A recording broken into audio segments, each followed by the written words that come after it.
think a lot of people's dream is to live in a beautiful character property in the countryside. So I'm sure your grade 2 listed property is gorgeous.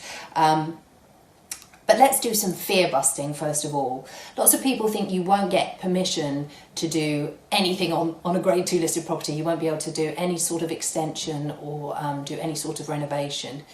And actually that's not true. As long as you take a holistic and sympathetic approach, you're likely to be able to get permission, but you need to speak, first of all, before you make an offer, you need to speak to your local conservation officer, and you can be put in touch with the local conservation officer through the local council.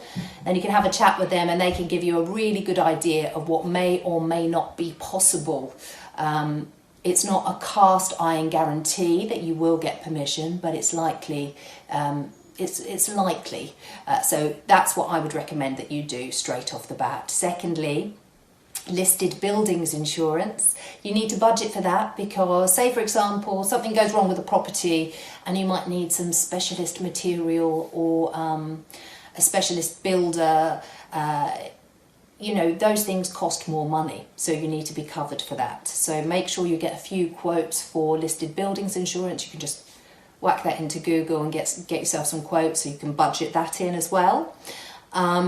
If you want to take all the stress off, I would recommend getting or speaking to initially a conservation architect, because they can just run the whole process for you. You can just sit back and relax and not have to stress.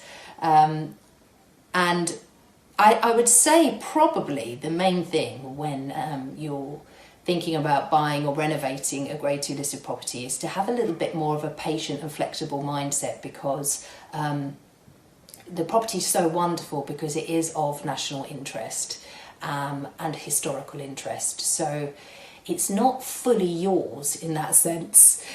So you do have to have a little bit of a different mindset when you go into it, and you have to expect that you're going to have a lot more conversations if you do want to make any changes. And even if you're not wanting to make any changes quite yet, because it's a multi-generational buy and you're buying with your daughter, and from the look of your photo you're quite young, so she may be adding to the family in the future. You might need more space in the future, I'm not sure, but it's well worth having a chat about what you can and can't do anyway, just to safeguard yourselves.